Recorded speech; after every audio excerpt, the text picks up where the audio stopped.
Hello. Oh, I haven't actually updated stuff. Hello, everyone. This is the GRcade Twitchcast. How is everyone today? I hope you're all well.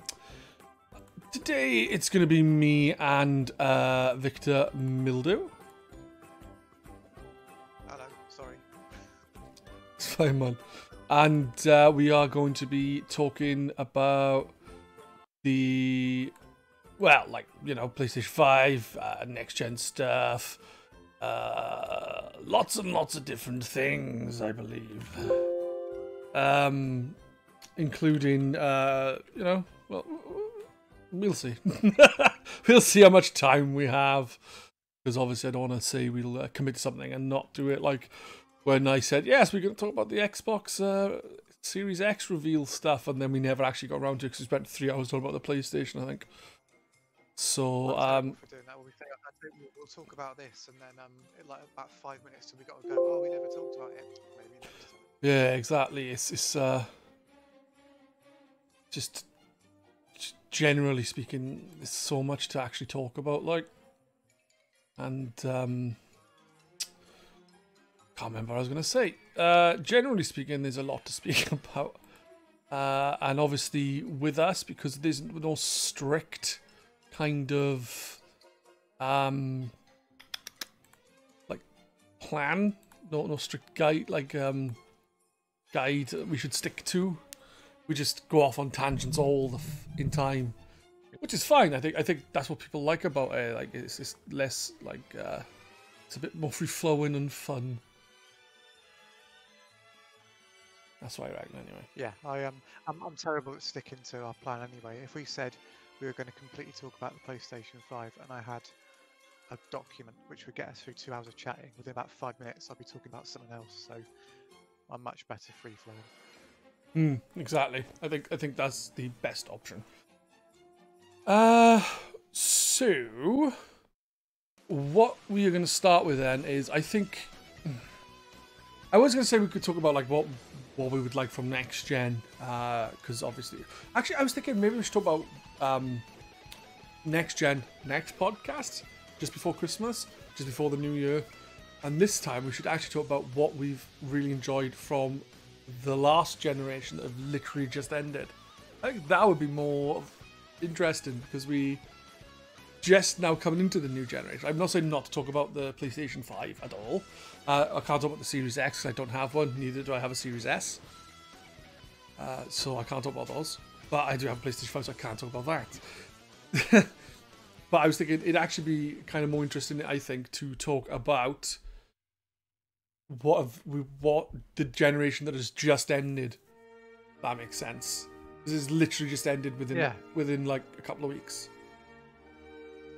Yes, it's funny to think that that's, you know, that's the last generation now. It's quite an odd thing to think. You know, it seems like yesterday really that I was getting my PS4. I got the Destiny bundle.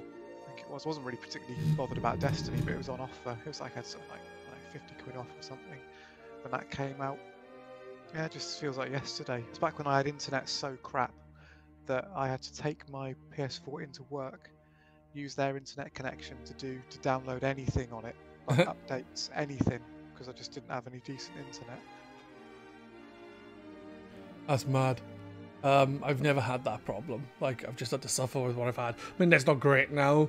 Like, I'm hearing about this, like, really good internet, like, gigabyte downloads now, and it's like, what am I going to get in my area? And, like, you'll go online and they'll laugh, and, like, you don't even get fucking Virgin fiber optic. You're not going to get bloody this hyper optic cables or whatever they're called now.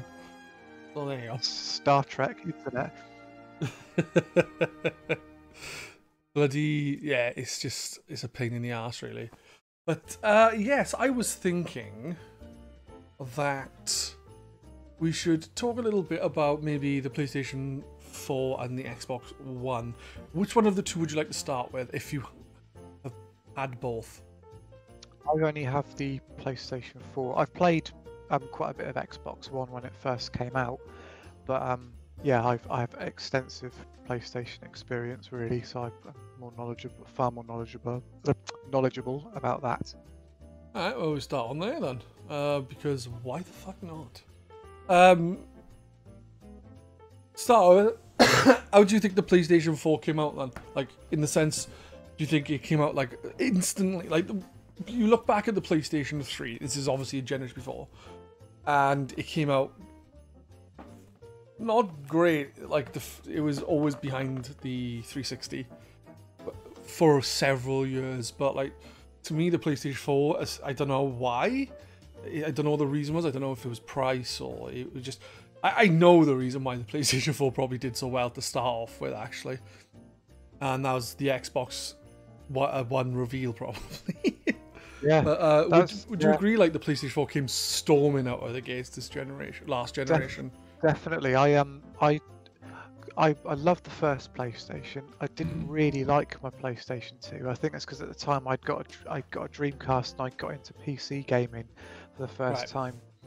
So it didn't really get me like it should have done. Like, I had the GameCube, and then I never got an Xbox. And then the PlayStation 3 came out, and I wasn't really interested in it. I only got one because it came free with a phone back when you used to be able to get a phone for under the price of a small family house. And yeah, that came with that. So I got that with Ratchet and Clank. It came with, and a crappy Blu-ray film. Well, I loved that. And then near the end of the Xbox 360's life, that's when the Wii U had just came out. I really remember it because for Christmas, my wife bought me an Xbox 360. I wasn't expecting it at all. Just she saw a really good deal, and it got me like she'd really done a research. It got me like sort of maybe 6 or 7 really good games. So I got like Halos and Gears of War and things like that. And right at the end of the Xbox's life, I thought I was playing this. It's like, why haven't I had one of these? Everything runs so well. The interface is really nice. The pad's brilliant. So I was completely on board. I thought, do you know what? I might switch allegiances to the next Xbox, whatever that is. I'm going to buy one of them instead of a PlayStation. So I watched that Xbox One reveal, sitting there thinking, I'm going to pre-order after this probably. when it started, is it?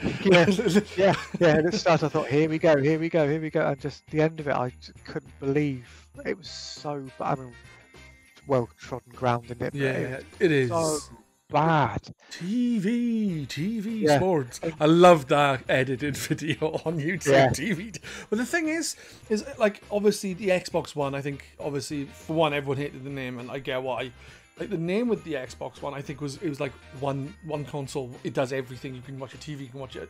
So I think it was like meant to be like a multimedia kind of box, as well as a game thing. And I think that put a lot of people off, because most people just want games. The other stuff are great, but there was such an emphasis on it at that E3 that people just turned around to the Sony conference and just went, "I'll get one of them."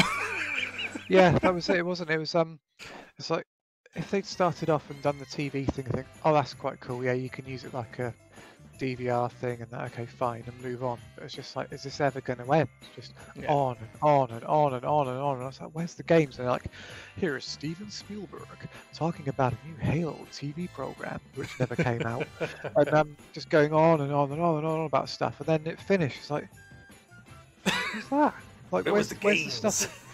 And just having gone from like loving my 360 so much in the short time I'd had it, to thinking like, I'm not missing out on this system. I'm going to get an Xbox. Yeah. And it just, oh my god, it put me off so much. So like you say, when the PlayStation reveal came out, and it's just like, hey everyone, games.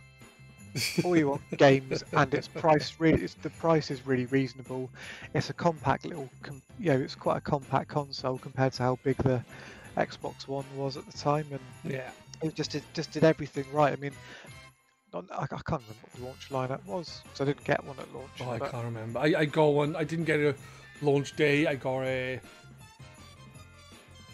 month after, maybe a couple of weeks. I got on both.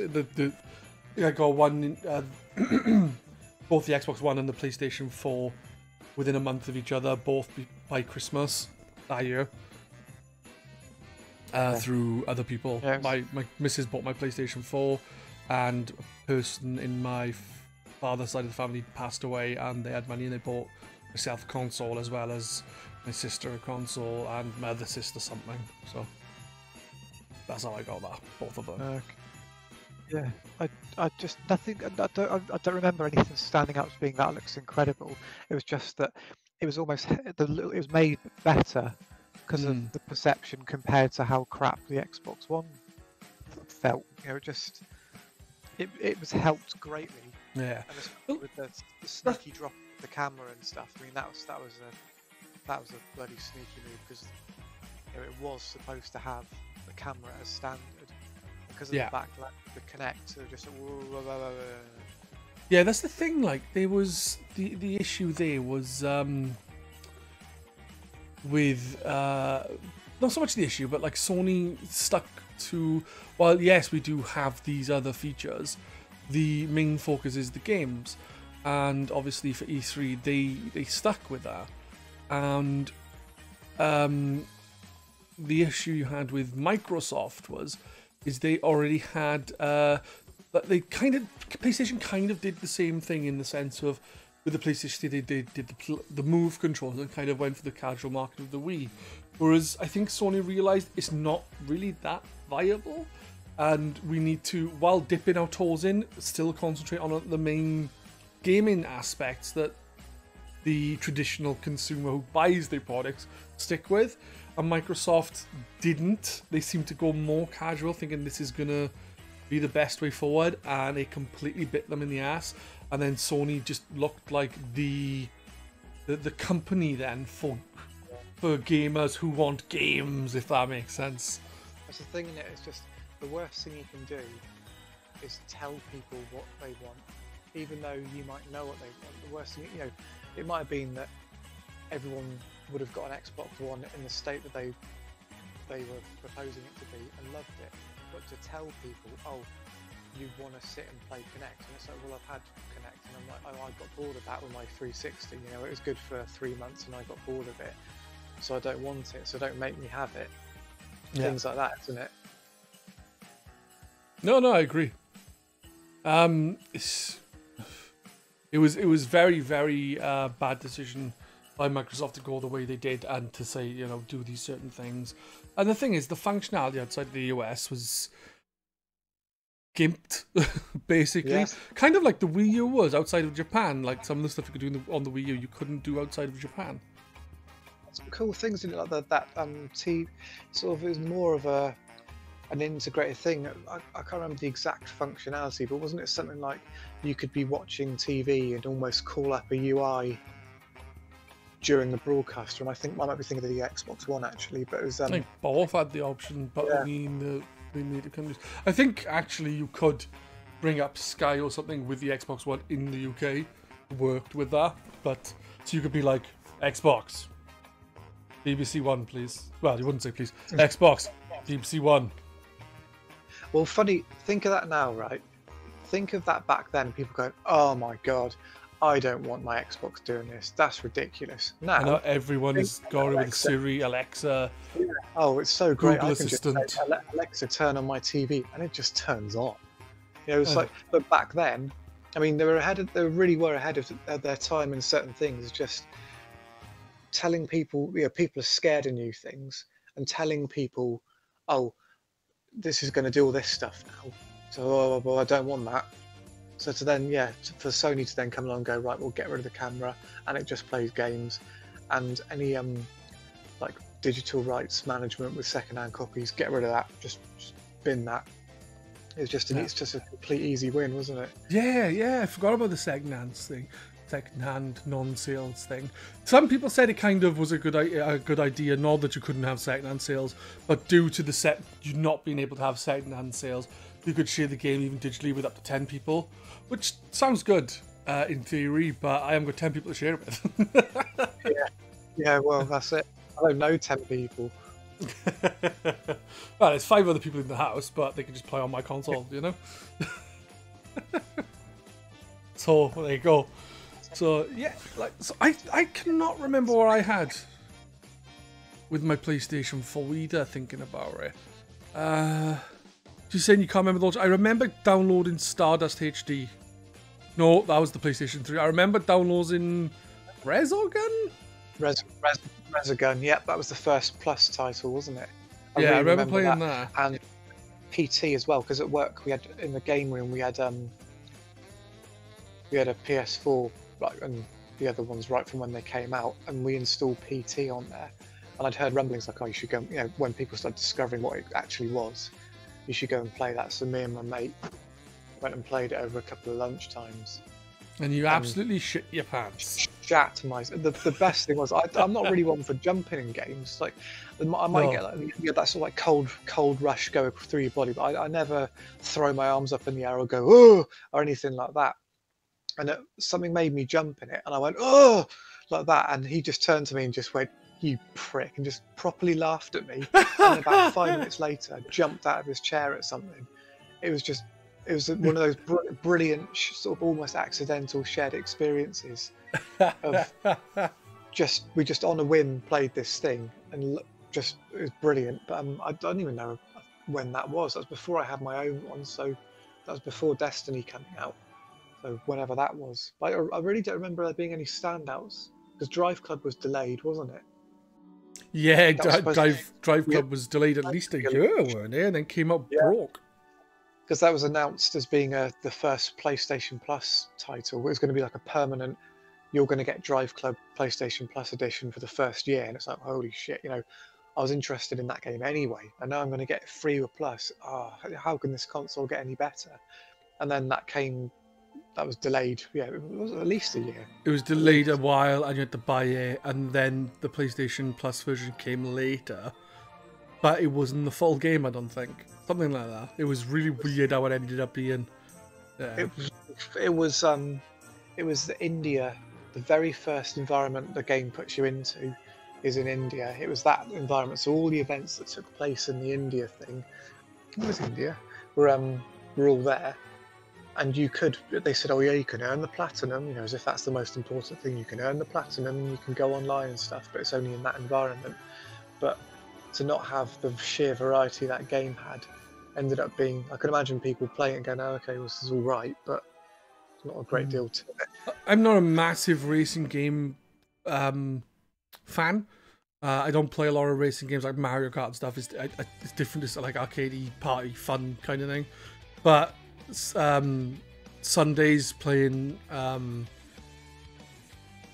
Drive Club with people from GRcade fucking was just awesome every Sunday. Like, if I was able to be there, I was there, and I had such a blast. And I enjoyed actually noticing how much, like, I wasn't as good as like a lot of the people there, but I did win races on occasion, and to see my progress of being like last all the time, lapped regularly, to come in first on the rare occasion, see my skill improve, I was like, yeah. It's like so much, that game. I mean, you can still play single player in it and stuff, but it's got its charm to sitting and doing a bit of racing and stuff. But the real soul of it was in the leaderboards and the online we used to play. And if you look back at that game, if you go to the thread, or if you start the game up and look in the clubs, I think you can still look at the clubs. There were so many of us playing that game. Yeah, we had, I reckon, 15 clubs, each one of those with 5 people in it, and most of those for a big chunk of that game's life were actually active. So you go on your leaderboards at the end, and it was just packed with people from the forum. It was amazing. Yeah, it was really good. Like I said, every Sunday, great time. Like, and there was always a decent amount of people there every week, and then obviously it kind of fizzled out then. For some reason, I don't know why, and then it came back for a couple of things, and then I missed the last goddamn week where it was online, and I was very pissed off. Yeah, that was knowing it was finishing. It was just like, knowing it was our last race, and just like. I think they brought the date forward, didn't they? So I thought I had more time to play in, and it was gone. Like, yeah, bastards. Yeah, disappointed with that. But as in, great just not bastard. They did all the best they could. Yeah, I think that was one of the issues with PlayStation, Sony then for the PlayStation 4 generations. They closed a lot of studios. I think a lot of them are UK-based studios as well, or at least the ones I can remember. Obviously. There was Drive Club sticks in my mind the most because that was my I sort of feel like I know the developers of that more because of Motorstorm and things. But there's another one, and I wish I could remember it. It was, what's it called? Who did Wipeout? Yes, was it Liverpool? Sony, Liverpool Studios, wasn't it? Something like that, yeah. But yeah, that was the thing. I did take part in like Motorstorm occasionally, but I didn't play it as much as Drive Club. And to be honest, I think I would have got on more with Motorstorm because of how fucking wacky, not wacky, you see, but it was quite arcadey and daft, where you have motorbikes being smushed by big fuck off trucks. I never played online with you guys with that. I think I hadn't really got into the forum properly at that point. I always remember reading. It might have been on the Games Radar thing. Reading after every Sunday, whatever. I think it's Sunday I used to play it, and seeing all the gifts still there. Yeah. Like Chalky and all I used to put on. It just looked like me laughing my arse off. It looks so much fun.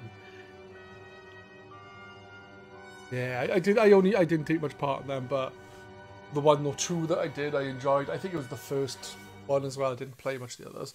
And I think it was when they were playing that, they were given several free PlayStation Plus year subscriptions because it was, it's when they did the farewell, wasn't it? They did a farewell thing, and I think that was before Twitter existed. So I don't know how Evolution Studios found it, but it was people from, might have been like Rushy and that found it, that they were doing a sort of farewell series for it. And didn't they just pop on and say, hey, look, we've noticed you've been playing Motorstorm every Sunday for the last 3 years. Yeah. We'd like to give you all a PlayStation Plus subscription. And that was back when Plus didn't really have that much value to it. Yeah, and it was I think it was Plus just started, I think, wasn't it? Yeah, it was like 50 quid for a year or something, or whatever it was, or 40 quid or something. It was like, well, I can't afford that. And that's when online, online was free and stuff still, so there was no real sort of value to it, apart from they just went, oh, here you go, you've all got this now. So really good of them. Yeah. I remember that. It's really good. It goes to show like that they really cared about the people who. I know companies are there to make money, but and this is obviously a way to gain good publicity as well, I guess. But it does show that they kind of respect the people who are actually pouring time and effort into the game they've made. Because you're obviously going to be proud of something. If you've made something and people are loving it and playing it every week for years, then you've done something to be fuck proud of and right, haven't you? Come on. Yeah, exactly. I mean, like the Rushy guy, the director of Drive Club, he's following him on Twitter. He's always gushing about that game, because whenever people go on, there's people still playing it every now and then. They'll just send him a picture saying like, I still love this game, and he always talks about it because it's one I'm so proud of it, and I love that people still talk about it and it still pops up in conversation long after it's gone. Must be so nice to have done something like that people still, like Motorstorm as well. People are still going, we love that game. It's mad. It is. So, where else did your journey through the PlayStation 4 take you? What did I play? It's funny, I've got a real sort of mental block going on. I played a lot of games on it. I played it a hell of a lot more than I did my PlayStation 3, and I played that a lot. I'd probably put it as my second favourite console behind the original PlayStation. Yeah. A lot of stuff on it, but yeah, it's kind of I wasn't really ready for it to go when the new one came. It's like, but it's been out a long time, hasn't it? Probably like 6 or 7 years. Time for it to go, but it was always seemed to be providing me with the kind of fun I wanted. I mean, like Horizon was a good one. The Horizon Zero Dawn? Yeah. I've only played it that briefly, and I'm like, right, I need to get back to that, but I traded in my PlayStation 4 for PlayStation 5. Obviously with other stuff. And while I have the game and I can download it, I literally have Apex Legends on it, Grand Theft Auto 5, Red Dead Redemption 2, Spider-Man Miles Morales, Bug Snacks, Astro's Playroom. How many games is that? I think I got 11 games total on there. Or 10. and I cannot, I can't update Apex Legends because there's not enough hard drive space. I've got about 3 games on mine, and the hard drive's half full. It's dreadful, like, it is fucking dreadful. Yeah, like, it's tiny just like, hard drive space. I mean, why not have? Oh, I know why not. It's cost, isn't it? But why? You're saying, oh, you can plug an external hard drive in, and everyone go, oh yeah, I got my external hard drive in. Like it's not like, oh, I bought a 5 terabyte one for 80 quid from Scan or whatever it is. It's like people just, it's almost like people are making excuses. Like you shouldn't be having to spend that on top. Yeah. To have, it should have been a bigger. The thing is with SSDs, I think these are like better than SSDs because they're really expensive anyway. So like, how much more would the console have gone up by for them to include it? Yeah, I mean, it'd been to include another half gig, probably would have been another £100 on top or something. But I mean, it never would have been enough. You'd done a 5 terabyte one, everyone would have just packed it with their stuff and gone, oh, it's crap. There's not enough space on it. But it's a pretty shit amount of space. You know, it's not even a terabyte anyway. Isn't it like 800 odd megabytes? Was it 800 odd gig? And then something like 300 of it or 200 of it's taken up by the OS anyway. So when you actually look at the available space, it's something like 600 gigabytes. Yeah, yes, tiny. You've got a couple of games installed, you know, they're sort of 60, 70, 80 gigs each. It's just like, oh. I mean, I'm not running out or anything. I haven't gone mad. I was thinking I was going to end up just packing all my, just install everything on it again I never play. I've been quite good. I've put Gran Turismo on it, and I might put Drive Club on it. Yeah. But at the moment, I've got Dark Souls, Astrobot, Gran Turismo, Borderlands 3. That's the only things I've got installed on it, and that's half the hard drive gone. Well, the reason why I've got all the games I've got Miles Morales because I want to get to that as soon as I can. I want to finish Resident Evil 2 with Clay's. The sex story is Clay. I also want to finish Alice Madness Returns. I've also got the normal, like the Spider-Man remastered on me, because my kid wants to play it. One of them does. So it's on there. I'm like, do you mind if I delete this so I could play something else? And he's like, no, I want to play it. It's like, don't be so spiteful. And then I've got Bloodborne. That's the other 2 games, Bloodborne and Demon Souls. Oh. And they're on there because I'm like, right, after I finish Dark Souls, I might start one of these, but I'm also playing Sekiro, so I don't know if I should finish Dark Souls and Sekiro before starting either Demon Souls or Bloodborne. I would start them all because they've all got their own quirks, and I'd imagine like going from the 2 you're playing at the moment, they're very different player, but yeah, I can imagine you can adjust pretty quickly. But I'd imagine going from Dark Souls to Demon Souls, there's just tiny little things which you'll probably be like, ah, fuck, you know, like, oh, why can't I do this? You know, in the middle of a fight, why couldn't I do this? Or why haven't I got Estus? You know, in Demon Souls you don't have Estus flasks. All right. You don't have you've only got healing items. I remember playing Demon Souls before, but I remember playing the game, but I remember nothing of the game. That makes sense. So I didn't play it all. I played it for a bit and was like, It's my favourite. I played it. I played Dark Souls first, then I played Dark Souls 2, mostly to the end, and it was kind of all right. You know, I stuck with it enough, but I found it too hard, and not hard in a I'm enjoying this and this is a good challenge. Hard in a sort of fuck off, you know, one of those just like, oh, yeah, when you put a pad down and never go back, you know, that kind of thing. Bloodborne, absolutely love Bloodborne, couldn't get enough of it. So but then I played Demon Souls because I remembered that I had it was included with Plus on the PS3 ages ago, like God knows how long ago that was. Oh, I think I might actually have that. Oh, there it is. Yeah, let's give it a go. And straight off, I was at home with it, and then by about halfway through, I was like, I actually think I prefer this. The variety in the levels, they're more interesting. And then by the end of it, I was like, yeah, definitely preferred that. So it's my favourite Souls game, and then Bloodborne's my favourite. I'd rank them about the same, but Bloodborne is fantastic. See, I got past Father Gascoigne in Bloodborne, and I was like, I don't care anymore. I think I spent about 8 streams on just fucking Father Gascoigne, just constantly dying, and in the end I was just like, I just can't keep doing this. The problem with me is Do I you don't think mind that- difficulty and stuff.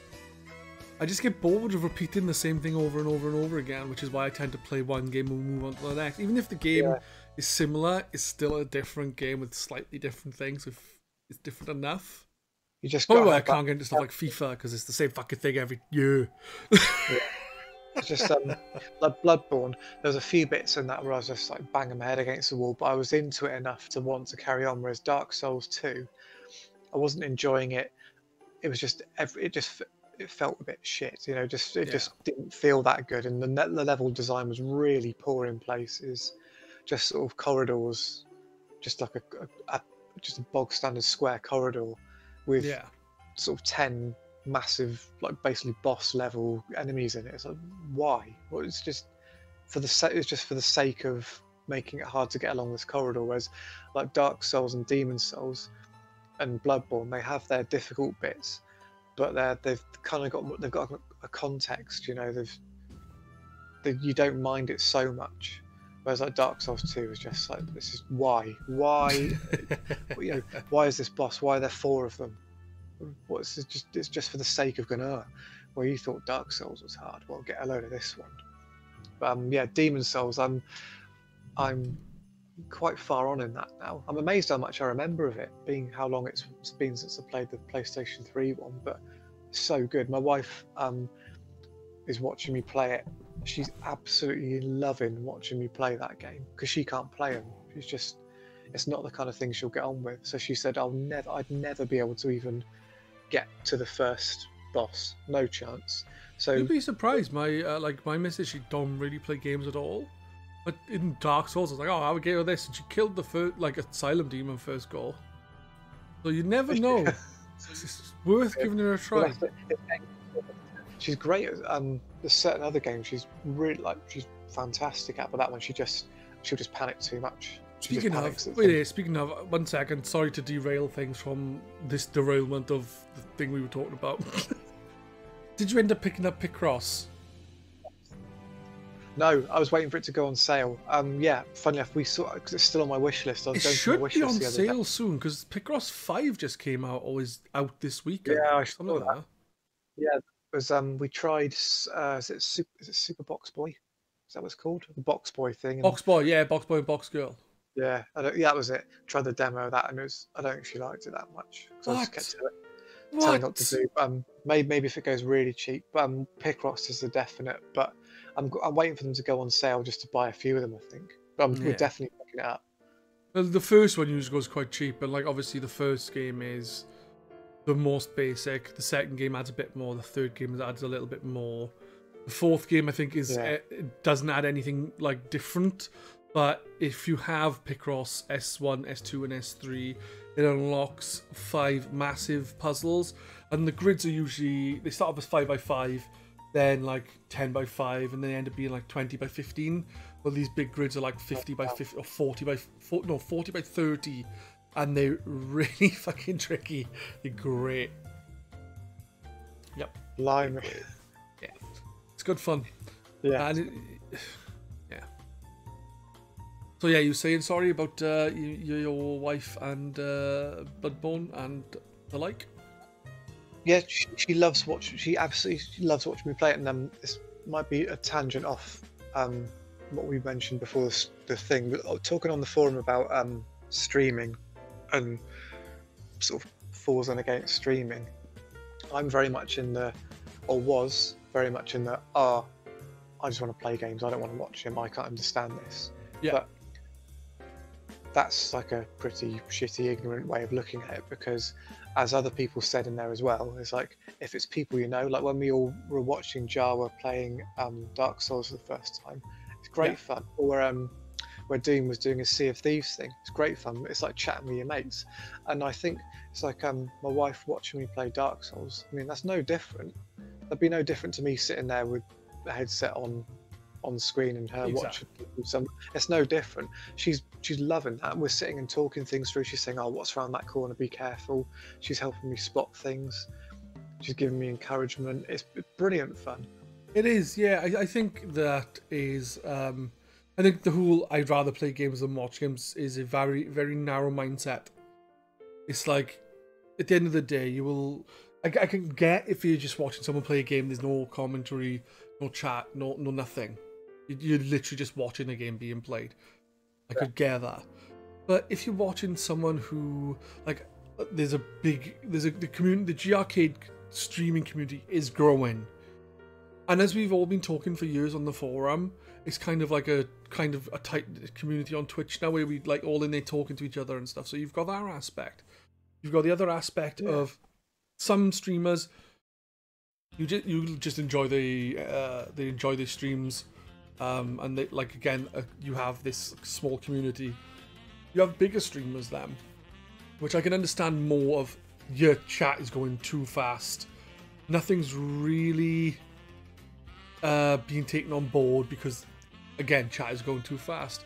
But what you have then is sometimes the streamers are like good at the game as well as being really entertaining in their own right. They could be really funny, and it's like I was saying on the forum. It's not an exact like comparison, but if you were to watch something live on TV, like literally live on TV, for some laughs, and you only get a few, you still watch something like a live performer. It's no different to watching someone on Twitch who can also make you laugh, or listening to, say, like just listening to a podcast in the house. You're just sitting down listening to a podcast with people like us. Now we're talking. We haven't got any set anything. This is all off the fucking cuff, and it always is with the Twitchcast. So the people who are listening, and sometimes the podcast has gone on for like 3+ hours, and people listen to it all. And it's the same kind of thing, except for you just listening to us instead of watching us. And sometimes people think what we're saying is interesting. Sometimes they think it's funny. Sometimes they probably disagree and think we're idiots. But you still have that. It's still the same kind of thing. The only difference is there's a game in the background. I don't get the logic of, well, I'll just play the game myself. It's also a kind of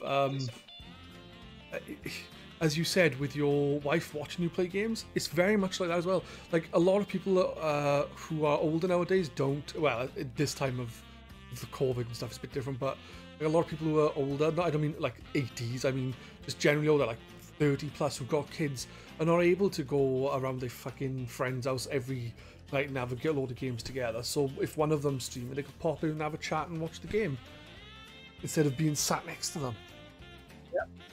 Yeah, I totally get it. I mean, I didn't wade in on the chat because I knew I'd end up saying something stupid without thinking about it properly. I'd read it, and then I was sitting there thinking, when I'm talking about that game with her, I'm saying we need to do this and we need to do it, and she thinks it's really funny. She's like, oh, you're playing it. So, well, no, we're playing it. You might not be controlling it, but we're playing that together, and it's like a real shared experience. It's like, going back to when Joel was playing Dark Souls, I'm probably not wrong in thinking that without the people in the chat encouraging him, probably wouldn't have got as far as he did. Definitely without not. The encouragement and knowing that people It's were out doing it. It's Jawa. I'm not being funny. He would have got to, I don't know, the Asylum Demon and just never went back to it. He would have said, oh, it's just a big horse, and horses remind me of Hyrule Field, even though it's nothing like a horse. And I can't get past Hyrule Field in Ocarina of Time, so I'm never playing this game again. It's knowing that other people have done it. When you know other people can do it. Like if I hadn't ever heard of that game and someone bought me Dark Souls, I probably would have gone like, this is just fucking stupid. I'd have probably gone on the internet and gone, is it supposed to be like this? And then gone, well, that's crap. That's no fun. The thing is, though, is do it. Like I can, for me as well, because I just stream myself. Like for me, the other way is true. Like it's like the people watching maybe getting some form of entertainment and chat and so on and so forth. But I'm also getting that when I'm playing the game, and I've tried to get into Dark Souls. I've played Dark Souls. Bloodborne, Dark Souls 3, Demon Souls. I never really got into the series, and I haven't. And even when I've streamed Dark Souls 3 before, I just didn't get into it. But this time, there's generally been quite a few people in there, and we've all been chatting and having a laugh, and there's been quite a bit of encouragement, and like no one specifically is like, you do this, you do that, like kind of hinting along what to do. And things like that, unless I'm like, oh guys, come on, I just need to know. But it's actually helped me focus on the game more, and I've really enjoyed playing through Dark Souls this time.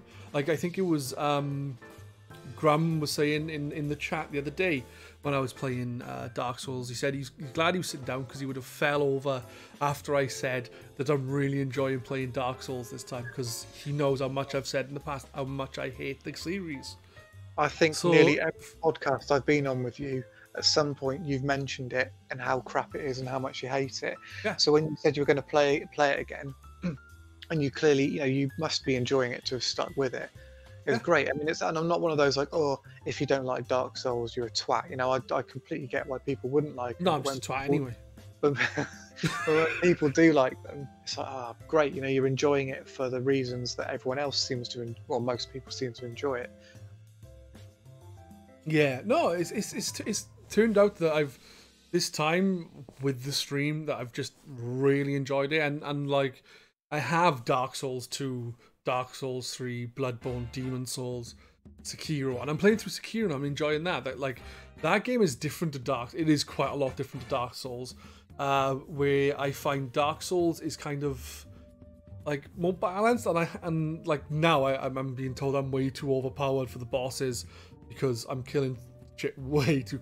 Like, I think it was Seath, I killed him without barely being touched. Some guy who looked like some weird version of Death. Piss easy. Everyone was like... I think it was Cumberdanes was there, and he's like, dude, you should have been struggling a lot more there. And I was like, I think in those games as well, I think they're so unfair to you. I think anything's fair game in them. I don't particularly mind.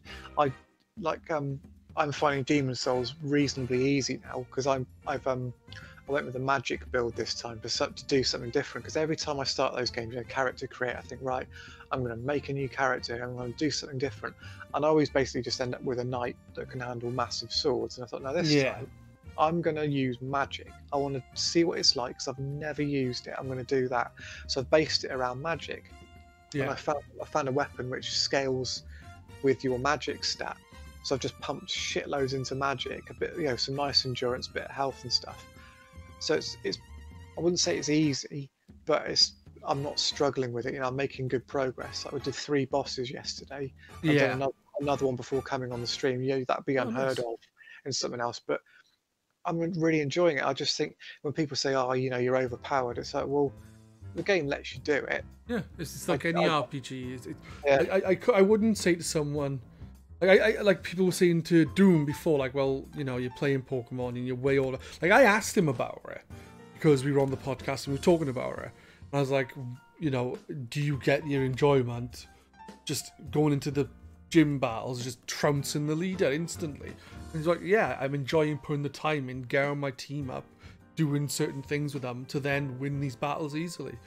And I think in any RPG, like, people will grind in RPGs to be OP, to be over-leveled, and I don't see anything different or wrong with that in Dark Souls, because it is an RPG. There's that sort of, and it's not everyone doing it. I mean, some people say, you're just overpowered, so you're taking some of the challenge out of it, and you would have enjoyed that fight a lot more if you'd have struggled a lot more. But for me, the enjoyment has been, I've got a shitload of souls on me here, and I want to get a certain amount to level up to go back. To me, the achievement is like, I've managed to make it back to the place to level up, and that in itself is an achievement. So I deserve, if I've got enough souls to level up, why shouldn't I level up with them? And I want to have a really strong magic build and stuff, and my sword scales with it. So I'm going to do this, and you're still, if you're careless, you still die. Like, I got killed earlier by two things which they were dying with one hit with my strong attack with my sword, but because I was just chatting while I was doing it instead of concentrating, I struck at the wrong time. They both caught me and killed me. It's like, they still get you. It's not like you can just sort of like hold run and just go jing jing jing jing jing. Yeah, like, I'm using the Zweihander and like things just get smushed. But the thing is, that sword is really so. You miss with that, and you will take a. You will get punished, like. So you do have to be careful. I played well, I've only played Dark Souls to completion once. I started a new game plus, but I only played it to completion once, and I found Zweihander, and I didn't really understand how the leveling and stuff works. So I thought, oh, it needs 40 strength, whatever it was, to wield one-handed. So I kept just putting stuff into strength to do it and neglecting all the other stuff. So I was actually making it harder for myself because I didn't have the health. And I kept doing, where you do the strong attack and then follow up with the next one, which basically flattens anyone. Like you say, the wind up to that attack is so slow. I was doing bosses with it. I can't remember which boss I played half the game doing that double R2 smack attack. I mean, it's no wonder I was finding it difficult because I didn't know any better. I was just like, well, that does shitloads of damage. So I just like, 1, 2, just like, oh, I'm dead. That's when I got to Quelaag that I was like, I just can't get past this. And I thought, right, I'm going to read up how to do it. And I think I told them what I said on the forum, I've been doing this, and they're like, how you do it? And I swapped just a quick one-handed sword, which did about half the damage. And I could go in, I could do a dodge, I could attack, roll out. I was like, I get it now. I think with this Zweihander, you really have to learn how to use it. Like, for a long time I was using it, and I was like, I'm not feeling this sword. I want to go back to using a sword more like the Drake sword. And by that I meant something quicker, decent damage, but quicker, because the Drake sword is obviously fucking really OP at the beginning of the game. So I wanted to kind of go back to something like that. And I think I picked up a scimitar. And I was like, oh, I'm going to go with this. And then I finally got to grips with this Zweihander, and I was like, I'm never changing my weapon again.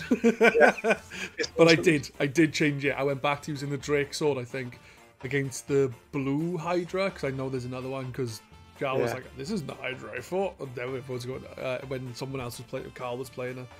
And and they were like, oh yeah, the one you were fighting before was the black one. So, oh, there's a black one.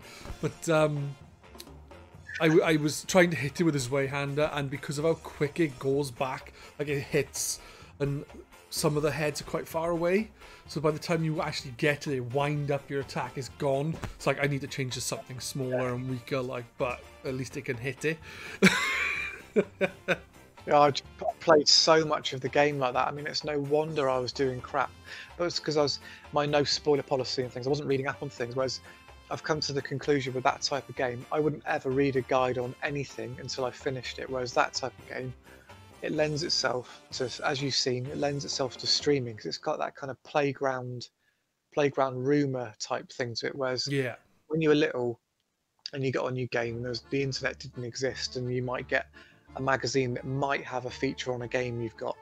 And that's your information if you're lucky. So the only you haven't even got a magazine, and it's like hearsay through the school or something. Yeah, that's it. The only tip you've got is like your mate Sam, who's had the game on import for 2 months, and he says, oh, that tree, if you walk around it in a figure of 8, then a cave appears. Like, what?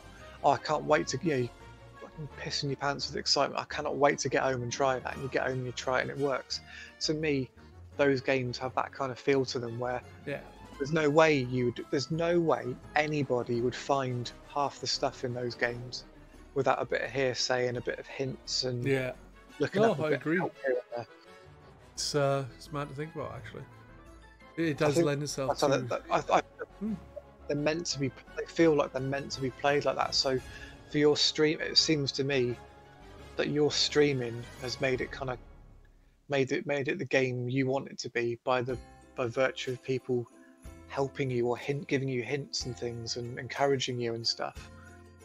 Yeah, it's mad because people used to like. I remember when Demon Souls came out and everyone was banging on about how amazing it was. And then Dark Souls came out and everyone was saying, oh yeah, we're going to get Dark Souls. Not everyone, because with Demon Souls. Because obviously Demon Souls wasn't as big a hit as Dark Souls. But I remember, like, the main thing people said is, it's really, really hard. It's amazing. It's proper, old school, difficult. And that's the only thing I'd ever hear about the games, like, back when Demon Souls came out. It was nothing about, oh, it's got wonderful level design. Oh, there's some great monster design and atmosphere and world building and lore. Never had any of that shit. It was always, even on like Games Radar or whatever it was at the time, so fucking hard. It's proper old school, like a NES game kind of hard. And that's all it was. And I bought Dark Souls. And I enjoyed it for a bit. And I played it for a while, and not long. I got to the sewers, I think it was. Got cursed. Unfortunately, it was on release, so curse stacked. And I got cursed quite a lot. God. Oh. I think everyone remembers where they were the first time they got cursed in that game, because I didn't know that was a thing. Like the little bar that appears on you and starts filling up. No idea what it was. It was just a little bar filling up. So those frog-looking things, that bar was filling up, but by pure fluke, I was killing them before it filled up. So I thought it was like some sort of stamina or something they had. Yeah. I was down there, and just when that happened, I was like, we just went, flashes cursed, and they're like, bollocks. And then when you respawned at like Firelink Shrine or whatever, I was down in the depths, and then I respawned. I had half my health. Like, what? And then so I killed myself, thinking, it must be a temporary effect, and it was still there. Like, what's this? And then I read up on it. And it's like, the only way you can get rid of it is by going and getting this item. So I'm all the way down here, and because I hadn't leveled up anything apart from strength, so I could use that bloody sword. I was just any sort of mob. I was done for, because I had no poise or anything. So I'd block with a shield, one hit from one of those buggers with a dagger, and you guy goes, ugh, puts his shield up, and you get killed. So it took me a couple of evenings just to be able to even get back up to that sewer bit, to then go to Firelink Shrine, to then go, right, I need to farm some souls off these people. And I think it was like 2,000 I needed, which was a lot back at that stage. I was like, oh my god, yes. So I think everyone remembers that first experience of like, why is this not going away? It was annoying. It was annoying. But I came back to it later than that again, and I killed the gaping dragon and stuff. And then I was like, where do I go? And I don't even know where I ended up. I ended up running around and ended up in fuck knows where, and just kept dying. And I was just like, I can't bother to keep repeating stuff. Yeah, it's for me. It's like it's the knowing that people can do it. Like if I know one of my mates has done it, I can almost gauge, okay, well, I know if he's done it, he's better at me at this kind of thing, but I'm kind of equal to his skill level on this, so I know it's doable. It's like a race. When I was doing a big competition on the racing game, it was Silverstone time trial, and my best lap, say it was like a 1:10. Well, the best lap on the leaderboards was like 1:02. And you think, hang on a minute, there's no way I can go that much quicker. There's just no way. But knowing someone had done it encouraged me to keep pushing and pushing and pushing and pushing to the point where I elevated my skill level to the point where almost a crap lap was close to that time. It's just, I find it's the same kind of thing with that. If people can do it, people are encouraging you, saying, look, no, push on, you nearly had it that time. I didn't feel like it, but you nearly had it, if you'd have just done this differently. That little bit of encouragement really helps. No, I agree. Speaking of time stuff, I jumped onto Astrobot last night. I did one of the network speedway things.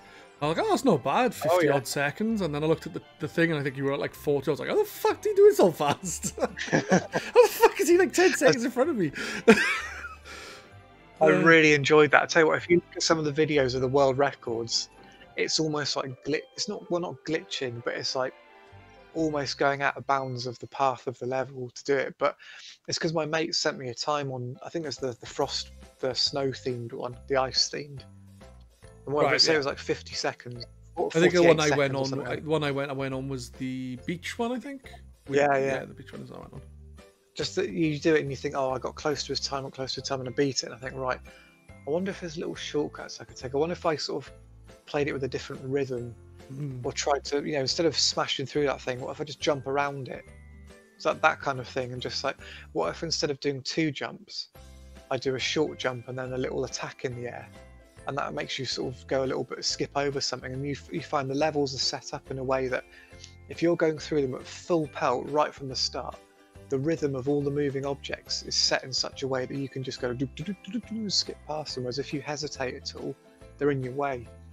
So just finding those little shortcuts and taking the straightest line possible, or jumping around something, doing one jump where two would have been done. Yeah, it's really, I love it. I love that sort of thing. It's a shame there's not sort of more of those type of challenges. Yeah, like I haven't done them all. I literally just did that one just to have a look at it. Because I thought that was probably just part, like, a section from the level, but it's just the level assets in a different way. Yeah, it's a shame they never really made it. I mean, I've seen most people find it, but when it says like time travel things, you just think, if you're not that way inclined to think, I don't want to play that bit as a time trial. It doesn't really make it very clear that they're actually new levels, really.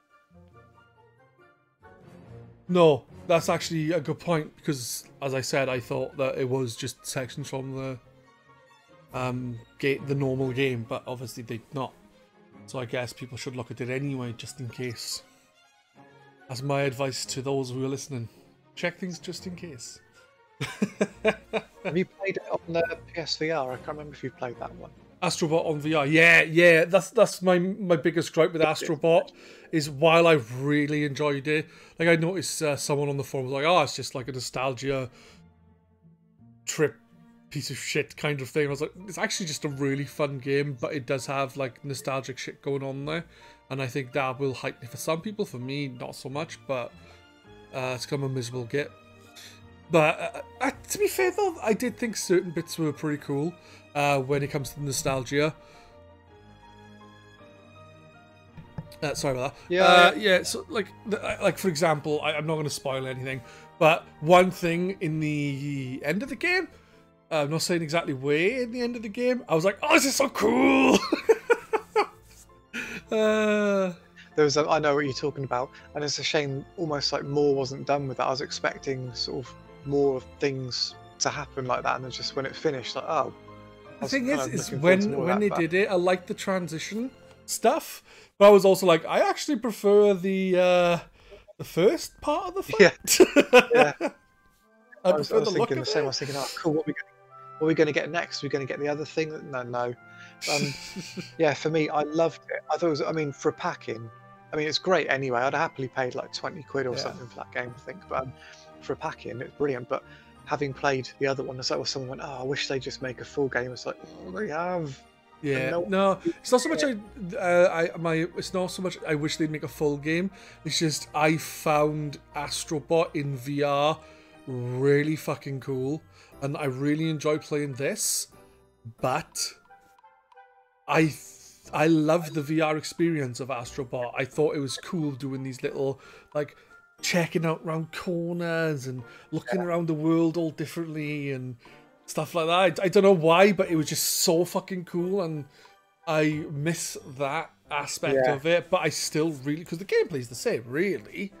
It's just, it's really lost. It's not exactly the same. It's kind of the same, but because of the VR aspect, you can. I don't know. It's hard to describe. You need to just play it in VR. The platforming was more inventive and sort of complex in VR. Like one of the early bits where it's like where you're just in a really narrow little crevice almost, and you start jumping up, and then you're running along beams. Then it's going around your head, like almost like the dozers from Fraggle Rock. A little guy running around you, and then going behind your head. And then, like you say, he'll go past them. But if you lean forward and peek, and you can see down into a hole, and you spot something, and you can go down there. And yeah, I mean, they're different games, and unfortunately, you've got people going, "Oh, see, that proves it could have been done without VR the whole time." It's like, well, but it's not the same type of game. It's not. The character's the same, and the moveset's the same, but the way you move around the levels and the way the levels are completely different, because you just can't do the kind of things you would have done in VR the way it's done here. That's why there's very little actual platforming in it, I find. I think it's much more sort of exploratory and nostalgia based rather than platforming. Yeah, but it still has good platforming bits. And I think. Yeah, but I've done quite a bit there. Like, I haven't platinumed the game, and I probably never will, because there's hidden trophies, and like if it was just simple exploring and collecting all the puzzle pieces and the memorabilia items, I'd have had the platinum already because I've done all that because I was up till like 4 o'clock last night playing it. Also tried to get like an Xbox, and I've been up like hardly sleeping trying to get an X series for the last fuck knows how long. Oh god. Yeah, I can get one myself from upgrading mine with Smiths. My kid wants one for Christmas, so even if I was to upgrade mine, I would then use it for a Christmas present instead of keeping it, because Christmas, kids come first, in my opinion. There you go. But we were talking about the PlayStation 4, and now we're talking about Astrobot. To be fair, I think one thing that really added to the like, I wasn't a massive fan of the next gen updates, like the mid-generation updates, because like my opinion is release the console fucking powerful enough so you don't need to do a mid-gen upgrade. I'm hoping that'll be the case this gen. But one thing that come away with it is the VR. I really enjoyed playing on the VR.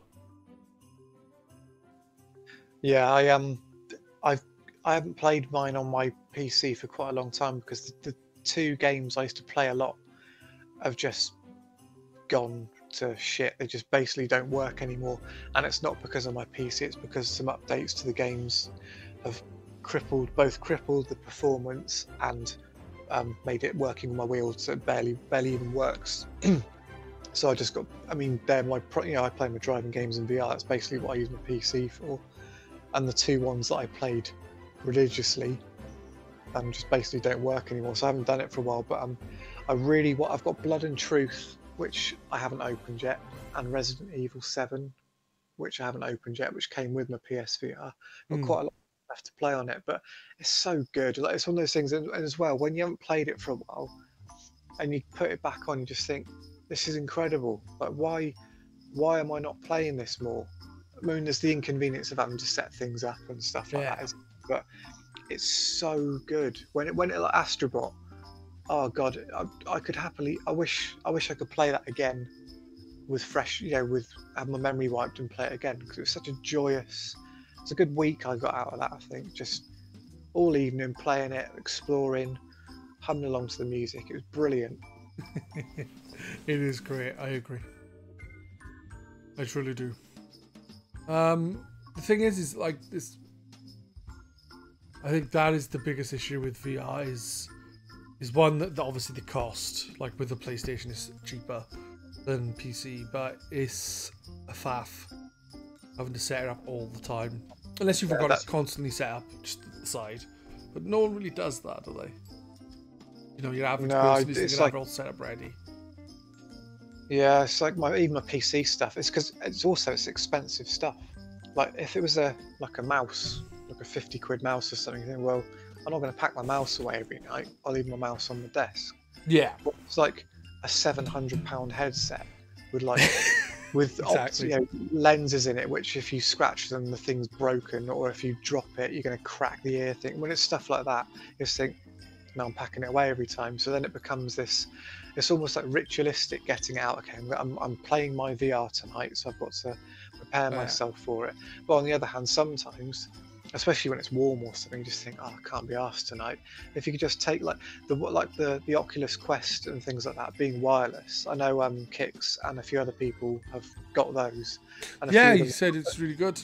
Yeah, and a few of them have got experience of having used wired ones before. And as soon as they're saying without wires, it's a revelation. It's like, and that thing is self-contained. I can see even just that step of just being like, to pull out a drawer and put it on, just done. You don't have to start your PC up or navigate something. Like my biggest bugbear is like I sort of strap myself into my chair. I've got everything going. My game started brilliant, and then for some reason like the focus is taken away. Like something's like a firewall thing's come up, an alert or something's come up, and I've got to take it off, get up, go to my PC. Alt tab across back to what I've done, get back in my chair. Oh, it's still not working. Go back up. Just being able to just do what the Quest does and just go put it on your head and play it. When you're done, take it off and put it up beside you. It's a few steps removed from being convenient enough, like say a handheld gaming device would be. It's not quite there yet to the point where you would pick it up like you would pick up a controller and have a go. Yeah, exactly. That's one thing I'd like, is to have to be like a billionaire and have a massive warehouse and have it set up for VR to walk around in. Like, I'd have if we had, because we don't have kids, we've got the space. I mean, the rooms are quite small here, but like my lighthouse thing. You're living in Wales, set, man. You've have got a cave. You have a cave. I live in a mine. And I stab pins into my Margaret Thatcher doll every night. But we could like, if we had another bedroom, we've said, like, we keep saying we should turn like the back room into a permanent little gaming space. It's like we could have things set up permanently, but it's all clutter in it. But Yeah. like, if you had a room like my one of my mates, he's got quite a big house. I wish I could show you the picture of his setup. He's got a full flight sim setup for Elite. So he's got this is just for Elite. So he's got a triple monitor setup chair with a hard-mounted HOTAS thing. He's got his index, which he has on a little, like a little mannequin's head to just rest something on, like Games Master. He's got that set up, and then he's got also got a racing seat set up somewhere else, because he's got the space for it. He says, that's my workroom. I've got my desk in the corner, but I've also got these things to go and play on. That's class. That's the dream, isn't it? Yeah, it is. Yeah, definitely. And then a room next door, which is just as big as the cinema room. If only I did the lottery and won it, instead of not doing the lottery and not winning it. And then going, wouldn't it be great if you didn't win? What would you do if you win? Well, don't play it, so it's irrelevant. Yeah, but what would you do if you did? Yeah. If I did win, and I did win, then I would fucking move. First thing, gone from this area. Gone. Simple as. Just don't bother shutting your front door. Just walk out. Yeah, I just go. I wouldn't even take my stuff. I'd just go and get everything new. I'd probably take my hard drive, so I have to download stuff again. But then I'd go. Then again, I have got a nice TV, but still. Eh. I wouldn't even take the kids. I'd just go. That's a joke. I'll pay for to have them. We were talking about the PlayStation 4.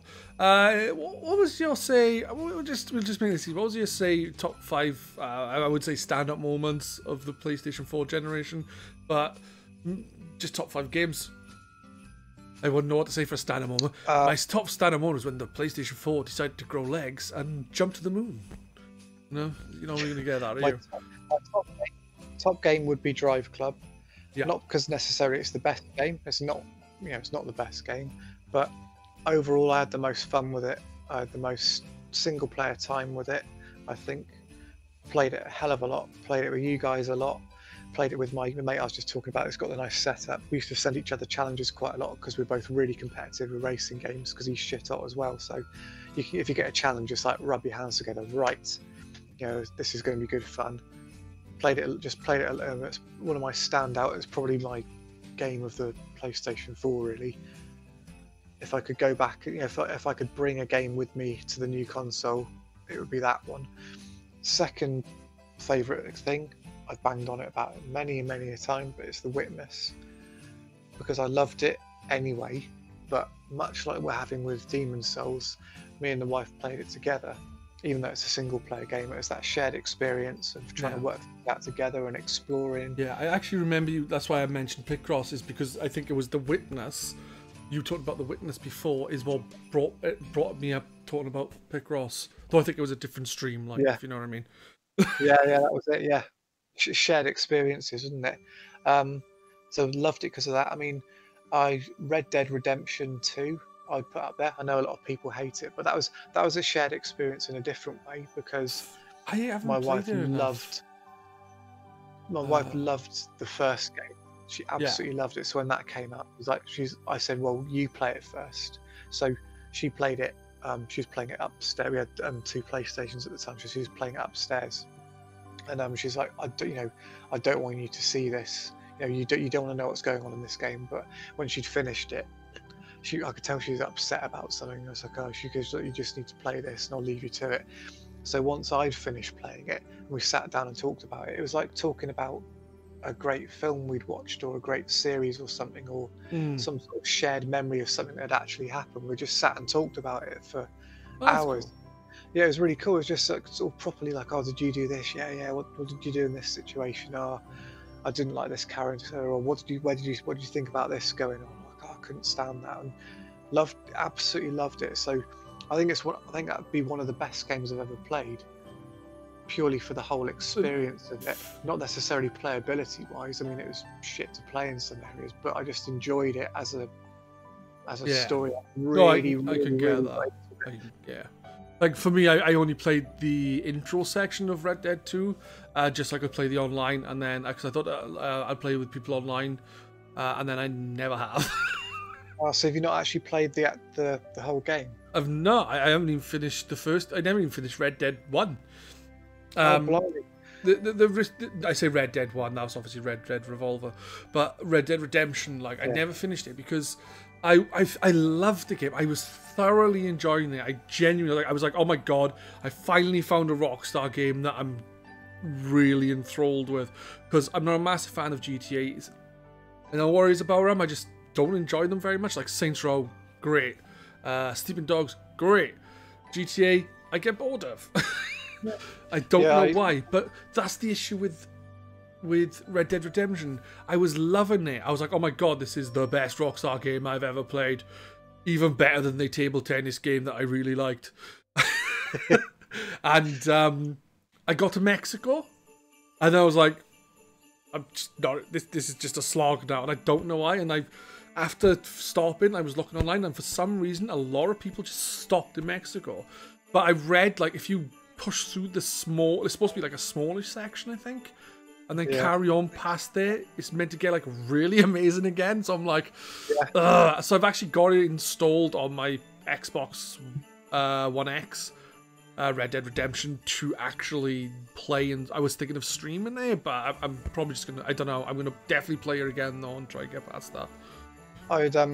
It was funny. Like the first game, I loved it, and it was like a brilliant game. But the second one, because it's a different character you play as, and it's a prequel, I never thought I was going to really warm to the main character. And for a few hours, I was just like, oh, I don't really give a shit about this character. But I was interested in the story, and then the more the story went on and on, for me, the mark of a good story in a game is that I could tell you what the characters are called. Because for me, I don't know why, I can't remember what characters are called, and I couldn't tell you what the hell these characters are called. So what about Super Mario Brothers? Do you know the main character's name in that? Yep, it's Mario and Super Mario. Mario, it's Luigi and Red Luigi, actually. Red Luigi. But I didn't realise it was like it sort of snuck up on me how invested I was in the characters, that like when certain characters, things happen to them, you're like, oh shit, like I miss that character being about, I like that character, or something bad happens to someone, not necessarily they die, but just something bad happens to someone, you think, yeah, oh shit, like I really, I feel bad for them, they don't even exist. I feel bad for them because the way the voice acting is done is fantastic. And then by the end of the game, I was so invested in what was happening, and then when it finished, I was like, fuck, I'm just like drained of like, God, I was just so into that story, and I'm gutted it's finished. Like when you've watched a really good film and just like, God, I really enjoyed that. I hate it, like sometimes when you watch a really good TV show and you've watched it and it's like 3 seasons and it ends, and it genuinely ends. So you're watching and it ends, and you're like, I don't watch anything now. Like whatever I put on, I'm just not going to enjoy it as much as that. Yeah, you put something on and it's like, oh, I'm not really enjoying this. I'll look for something else, and it takes a while because you've enjoyed that. You've enjoyed the other thing so much. It's just like I feel a bit lost. That is stupid because it's a TV show or something, but it's still like, I want that show back. It's weird. So I guess it's a similar kind of thing. Like, yeah, it's like it's a very long game, but then the story's long anyway. But I like to go out and explore and find things and hunt things and stuff. The world is stunning. So I think by the end of it, I'd probably put like 100 odd hours in easily. Oh, nice. But I still wasn't, I knew it was going to finish. So like you could just tell the story beats and the words that it's going to finish. And then when it did, I was like, fuck! I was just really, really enjoying that. I was just so into it, and I'm gutted it's done. Yeah, no, that's fair enough. Whereas, which leads me neatly onto, I don't know if I could pick 5, but The Last of Us Part 2 was the last PlayStation 4 game I played. I only finished that a couple of weeks ago. I only played it. You played that? No, it's installed on my PlayStation 5. That's all 11 games. Yay! Last of Us Part 2, though, you've got Part 2. Fucking hell! I mean, that was a long game. Yeah. There's some wild exploring you can do because I like to find all the collectibles. So I think I spent maybe 50 hours on it. And there's points of it where I was actually getting sick of the story because it's so miserable.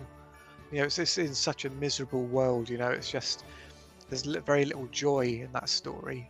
It's just a very, very well told and acted story, but it was just like it's really getting me down. But that was one of those when it finished, it was just like, Jesus Christ! I mean, that was like watching a really, really downbeat, like Children of Men type film.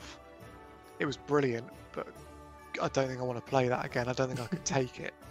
Did you play through Last of Us more than once? Because obviously Last of Us is kind of Last of Us is kind of a bad, dark, shitty game. But obviously I haven't played 2, so I can't really comment on like how much worse that is. If you're going to play it, avoid all spoilers, obviously. Yeah, that's the plan. I'm not even going to stream it. I'm intentionally not streaming it. Yeah, don't do that. Will spoiler. Yeah, and it's you need the impact of you need to have impact of things happening and going to places. It's a phenomenal achievement. I mean, it looks incredible. The acting's fantastic. You're invested in every character in that game. But the first game was quite not upbeat, but it just told its own story. And I could probably happily play it again. This one, I don't know if I could actually play it again. It was fucking miserable. But Last of Us 2 is like, I don't know the ins and outs of the game at all. I just know it's very divisive. Like, I know, like, Last of Us was by many considered an amazing game. There are some people who don't like it. That's fine. Last of Us 2 genuinely seems to be the kind of, like, most people are like, yeah, it's great. Or others are like, it's shit. It doesn't seem to be like, it's alright. It genuinely seems to be this quite divisive game. I don't know if it's because the first one was held in such high regard by most people that the second one was disappointing. I don't know if it's because the story is different, and again, I haven't played it. I don't know if that's a part of it. Like, I know a lot of people were dead set against the game before it even came out because it was like, yeah, look at all this violence and how brutal there is, and like a lot of people said, like the first game had that kind of thing. Maybe not as bad as the trailers, but a lot of people would just seem to be against it from there.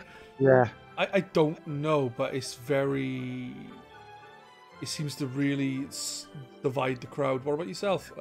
What's your thoughts on that? Well, I'm so happy I avoided all spoilers on it, because it's also like when you know about people's negative opinions on stuff. Sometimes, I don't know if you find this. Sometimes you can go into something, and if you know people like, oh, half the people think this is awful, and they wish it never happened, and the other half think it's brilliant. Like, I don't even want to know that. I want to just go in and say, well, if I end up not enjoying it, I didn't enjoy it. But if I go in and really enjoyed it, I don't want to think, oh, but loads of people said I shouldn't have enjoyed it. Like, I didn't find it.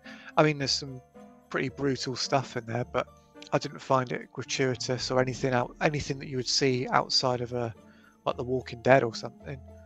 It's not in there like, oh god, why'd they do it? That's just shocking for the sake of being shocking.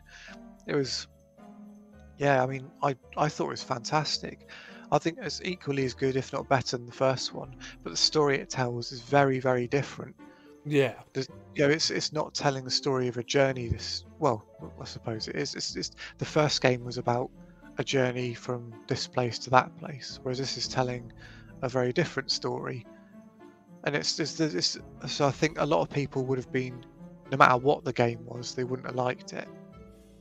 Just because it's, you know, this game is so perfect in my head, whatever they're going to do, it's going to be different to the story I would have told. So therefore, I don't like it. And other people who just didn't like the way the story went, or I don't know. It was not a happy game. It just wasn't. Yeah. That's the main thing with it. It's just you're not going to come out of that thinking, brilliant. You're probably going to be like, fuck. Like I was just, fuck me, that was horrible. Like just a miserable, because the world's miserable, isn't it? It's just a miserable world to be in, and it was so well done that I was just sort of absorbed all that, like bloody bastards everywhere, and yeah. I mean, there's bits of it just so, they look so good, and the way you can interact, the way you can sort of play with the enemies a bit, the way they've built the world's very clever in the way that, you know, if you think of something in that situation that you would do, you can probably do it. Like, you know, if there's enemies coming towards you, it's just stupid things that you take for granted in games about making a noise, but yeah, you forget sometimes, like, well, actually, yeah, instead of this bloody great enemies walking towards me, why don't I chuck something over there and distract it and then run away from it, just avoid it. It's something that seems so simple and obvious, but in the moment, you're so sucked into that thing, like, oh god, I've got to kill this thing. Yeah, no, I don't know. What you're saying. But like as I've not played it, it's just, I don't know. I will hopefully get to it at some point soon, though. I have it ready to play. It's just too many games. That's the problem. Yeah, it's very long. It's not a game you're going to play over like 10 hours unless you speed run it, and then you'll miss the whole point of it's a story-driven game. You know, the point of it is the story it's telling and the way you go about that. So, but don't skip it, because I don't intend to. It's brilliant. It's just not a happy game. It's like I need to get around to Horizon Zero Dawn. I need to get around to God of War, but I also never really. I've like played the first God of War, never finished it. But I did. Like, the only God of War game I played was the PSP one, the first PSP one. I think there was two, like Chains of Olympus or something. I know. Was it that? I know, but I played that. So I want to go through God of War series to get to the new God of War. I want to go through Horizon Zero Dawn. I've missed so many games because I've like I get all the consoles and then I pick and choose what I fancy playing. But it also means then I miss out on some things. Yeah, I tend to not get stuff when it comes out, and then I forgot The Last of Us Part 2 existed. I'd forgotten about it, and then I bought it. She just went, oh, like birthday present. There you go. You can have this early because I know you're stuck for something to play. I'd forgotten about it. I'd say God of War, you don't need to have played the other ones to enjoy it. The only thing you need to know is who the main character is, and that's it really, because the game style is very, very different to the other ones. The other ones are more like, as you know, if you've played a bit of like the PSP one, they're almost like hack and slash sort of Bayonetta style, whereas these aren't like that. They're more exploratory. They're more like Sony's normal games. It's an amazing game. It is really, yeah. In fact, nicely mentioned, because I'd say that's my other one. That would be my fifth one. That game is absolutely fantastic. That's good. It looks incredible as well. It's a brilliant game. Well, I haven't played it, unfortunately. Well, that's a bit of a shame. The thing is, as well as I have it on disc, the issue I have is I don't know where I put it. And it's not like I've lost the disc. I literally don't know where I put the game in the case. I have no fucking clue. But I think it's on PlayStation Plus collection. So I'll just download it from there. Yeah, just digitally. Yeah, just download it. It'll be quieter as well. That was one that was notorious for setting off the PS4 fans. God, it's like having a bloody vacuum cleaner going off in your front room. So to be able to play that on a, discless, quiet, luxury. Yeah, that I'd say to relate it to something you've been playing, like the way the environments are. Imagine it like Dark Souls levels, in that degree of freedom. It's not an open world, but you've got an area that you can move around in freely. It's that type of thing. It's brilliant. It's really, really, really good game. It looks incredible, and it's basically free. Yeah, that would be my 5th. So what do we have there? We had Drive Club, The Witness, Yeah. Last of Us Part 2, God of War, Red Dead Redemption 2. Red Dead Redemption 2. Yep, there you go. There's your 5. For me, it's a bit more awkward to go through them because, like, I was playing my PlayStation quite a bit to start with, and then I was switching between my PlayStation and my Xbox a bit, and then I got a PC, and then I was like playing on my PC pretty much all the time. When I got my PC, I didn't play my PlayStation 4 properly. I didn't sit down and play a proper big game on it for years, I reckon. I was just dipping into like the odds little like Spelunky or something. Yeah. It's only when those 2 games I played a lot died on me basically that I got the hump and just went, you know what, I'm going back to the PlayStation for a bit. Thinking about it, I think Spelunky 2 is out, and I've heard fuck all about it if it is out. Considering the massive waves of Spelunky 2 seems to have been a footnote in history, like, if that makes sense. Like, I've heard literally nothing at all about it. If it is actually out. I love the first. Yeah, it is. It's been out for a good couple of months now. I love the first one. I got it on my Vita, Xbox, and PlayStation 4. Bought them on all of them. It wasn't like I got one plus or anything. I bought them all. I love it. If I could get it on the Switch, I'd buy that because it's perfect on a handheld. Absolutely brilliant. Second one, the reason I haven't bought it is I don't like the art style, which is a stupid reason to not buy something. Yeah. But I just don't like. I agree with you. It's a stupid reason. I just look at the thing. It just doesn't grab me straight away. But I know I love it. Yeah. I don't know if it's. Yeah, nobody's talking about it, are they? I've not heard anybody. It never gets brought up or anything. No, I'm genuinely surprised because Spelunky was fucking beloved, and Spelunky 2 is just the forgotten child. Yeah, it's maybe it needs to come onto Plus or something, or maybe it's like 20 odd. I think like 20 pounds or £25, which, I mean, you're going to get hundreds of hours out of that type of game if you get into it, aren't you? So to grumble about that's a bit stupid when I've paid £65-70 for a game you've played once and never will again. Yeah, exactly. It's that kind of thing, isn't it? But maybe it's just a bit steep for. I never paid that. Spelunky was like tenner, wasn't it? I can't remember. I cannot remember the life of me. The art style doesn't appeal, which really put me off straight away. Thinking about it, one game I think I played through quite a bit on the Vita over other consoles was I think it was Guacamelee. For some reason, I just enjoyed playing it more on the Vita than anything else, which is I'm not a massive fan of handheld, but for some reason it just seemed right on there. And for a while I was the same with Hotline Miami, and then I think I played on the PlayStation 3 in the end. But yeah. Exactly. I Guacamelee, I never would have given it a go, but it was free on Plus, and I got it on the Vita. Oh, I loved it. That D-pad, it was beautiful on the screen. It was perfect handheld game. That was. I platinumed that in the end. I just couldn't get enough of it. Loved it. And then the second one came out. I thought, great. I didn't like it as much. The levels were played it. Yeah, the levels were just. It seemed to lose a lot of its Metroidvania.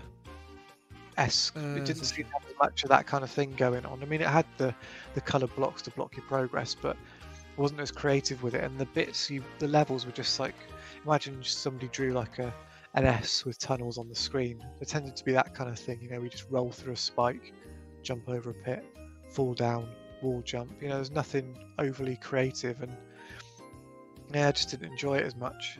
Just seemed to have lost something. But the first one on the Vita, like Hotline Miami, I bought it on the PC, didn't like it, got it on the Vita, brilliant.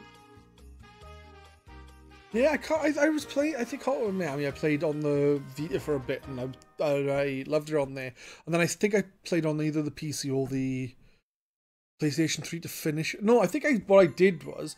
I played on the PC first, didn't really get into it. Then I played on the Vita, really got into it. And what I was doing was switching between the PS3 and the Vita to play, it depending on the mood I was in. I think you could transfer your save between them. Yeah, it was quite a is more laborious than it needed to be to do that, so it put me off doing it too much. But yeah, it's some games just I don't know what it is about them, but they really suit a handheld. Or sometimes you'd think they'd suit a handheld, and actually they're better on the TV. Guacamelee for me, for some reason, really suited being on the Vita, as did Hotline Miami, as did Spelunky, which is why I wish it would come out on the Switch. Yeah, on the Switch, because maybe Spelunky 2 is on the Switch. Well, yeah, I wish they both. No, that's not on there. So I think it's PlayStation and Xbox exclusive at the moment. Ah, right. It will come out eventually. You know, will probably be 50 quid or something as well. No, on the Switch. That's it. 50 quid. You fucking on sale. 50 quid on sale. Right. You normally leave at 10 o'clock for your evening poop. So, I was gonna, as we both recently, I think you may have got yours earlier than mine. I only had mine since last Wednesday. Recently got a PlayStation 5. What are your thoughts on it so far? There are things I love. There are things I don't love. I thought from the photos it was going to be massive, and to me it doesn't seem like a big console. I don't know, just my setup or something. But when I got out of the box, it's like, oh, I thought this was going to be like stupidly big console, and it doesn't look. I think it's massive. To be fair, it's bigger than almost. I can't even fit it under my TV unit because it's wider than the Xbox One. It's wider than it's just big. I've got it sat to the side in mine. It's just under the same height as the unit that my TV's on, because I have that quite low. Because it's low down. So that was a pleasant surprise. It doesn't look as shit as I was expecting it to. I still wish it was a black console, because I don't like white electronics like that. Yeah. But it looks quite cool actually. I was expecting to have to hide it behind the unit, but I'm quite happy having it sat to the side. Again, I'm the opposite. I'm not a massive fan of the look of it. I just think it looks kind of. It genuinely reminds me of one of the routers I had before. Yeah, I don't like it, but I thought it was going to be like vomit all over myself when I saw it. When I got out of the box, it's like, oh, do you know what? That's not actually as bad as I was thinking. But I mean, the second the redesign comes out, I'm going to be all over that. I'd much rather have just a black, simple looking thing like the Xbox One X, like something like that. Yes, please. I'd much rather have something that looks like that. The controller's fantastic. Again, I don't particularly like the look of it, but God, it's a beautiful controller. Genuinely think it looks a lot better. Like when I first saw it, when they showed it off, I thought that is fucking disgusting. That was my genuine thought. Yeah. And then I think it was like Jeff Keighley was holding it in his hands, and for some reason, seeing it in the hand kind of give it shape and stuff better than just seeing a picture of it on its own. Oh, this actually doesn't look too bad. And when I got it, I was like, oh, it's actually all right. It's not amazing, but it's all right. And it's definitely a lot more, like, for me, PlayStation controls are crap. Apart from the DS4, it's a step up from the DualShock, without the PlayStation controller, and then DualShock 1 to 3. But this controller I really like the feel of it. I would rather the analog on where the D-pad is, so I prefer that. But like it's a nice, comfy. It's nice. It's a nice weight. It's comfortable. The triggers, I love it. I don't know how those work. I'm guessing there's some sort of magnetic resistance going on in there. But just as a controller, I love the feel of all the buttons. It's got a really nice D-pad. The sticks are really nice. Like I say, I'd probably prefer the stick to be where the D-pad is, because it's like that on the Switch Pro controller, which is lovely as well. But the weight of it's really nice. It's just, it's one of the best controllers I've ever used. I love it. No, I think with the control, I think is so far the thing we've agreed on most. It is genuinely nice to fucking play with. And even though the analog sticks are not in the best position for myself, the pad feels wider than the other pads, so it doesn't feel as like you're like thumbing yourself. no, I know what you mean. With the I think it was maybe the original DualShocks up to the PlayStation 3 one. If you pushed both sticks inwards towards each other, your thumbs would touch each other. It was stupid. Whereas this one doesn't feel like you can do that. Pugs, get down. Dogs, huh? Climbed on the furniture. Naughty. Yeah, I don't let him. I don't. But he doesn't. If I'm not looking, so if I'm streaming and playing a game, I'm not paying attention, like, and then all of a sudden, like, the missus will come down because she's like, "Oh, I'm gonna go to the toilet now before I go to sleep," and she's like, "Why is the dog on the settee?" I'm like, I didn't even notice it going there. I'm sorry. Don't kill me, please. I've never been allowed on it. My wife's like, "Oh, why can't he come up on the sofa?" It's like, because he needs to know his place, and he doesn't go. He's got his little cushion on the floor. That's what he sleeps on. And once, a few years back, he's never ever gone on there. He knows he's not to. If you were to try and encourage him to, he'd like put a paw on there and go, "Whoa," and like he really knows that's not his place. And once, I went out of the room. It was just me and him down there. I went out of the room because we've got a little toilet just outside the door to the living room. Went out, shut the door. And just as I shut the door, I heard this little like. I just opened the door a crack, and he was sat bolt upright where I sit on the sofa, looking at the TV. And it's almost like he'd gone, "I'm going to be Adam. I'm going to see what this is like. I'm the king of the castle now." And I just went, "What are you doing?" Fucking bolted off. It was just so funny the way he was just sat there, like, "Oh, I'm the man now." That's brilliant. You're listening to dog shit. He does not listen. It's like, even now I've told him to get down, he just curled up into a ball. I'll have to move him in a minute. Hey, Pugs. Little shit. We were saying things actually... What was it again? I can't remember. Sorry, I was going to go back to talking about the things we do and don't like. I don't really like the UI because it seems to be that things like, say, trophies or other things seem to be now 3 or 4 steps to get to, whereas they used to be sort of right there. So I don't like that. I like how snappy everything is. The shop seems quick for now. There's nothing wrong with the shop on the PlayStation 4, man. It didn't take 20 weeks to load it's just clunky. I didn't really like it. This just seems to be, everything just seems to be there now. Yeah. It's still a nightmare to find stuff. For me, when I loaded up the PlayStation 5, my kid was sitting near my eldest, and he wants a PlayStation 5 himself. But he was sitting near me, and he's like, "I don't like the look of that." When it loaded up, like, and I was like, I don't mind the look of it, with like all the game titles and stuff. And he's like, I prefer the PlayStation 4 one. And like, I was like, but you know, I thought to myself, it looks all right. It looks all right. The game titles are really small, and like underneath there's loads of blank space with, you know, shit there maybe. And then I was thinking, like, after using it more, I was like, like, it seems to be, while it's more streamlined in the look, the functionality is behind more button presses and stuff, if that makes sense.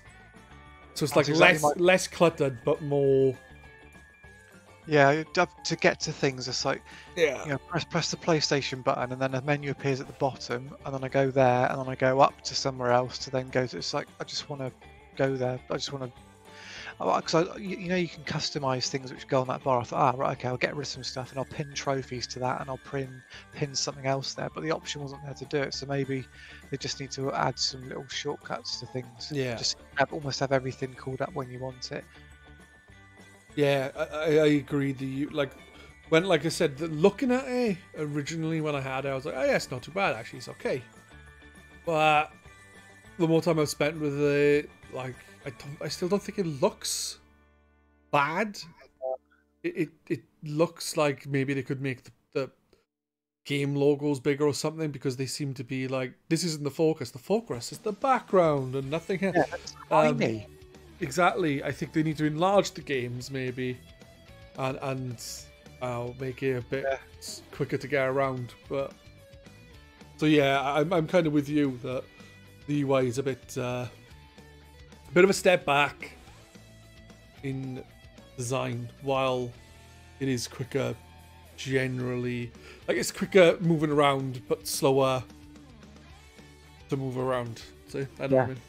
Something that I really like is I don't know if you've tried it on Astrobot. Whereas if you've got the game completely closed and you press you've got the game icon highlighted, and then go press down to go into sort of more detail of the game where you have all the shortcuts. I don't know if you've tried any of those. I do not know.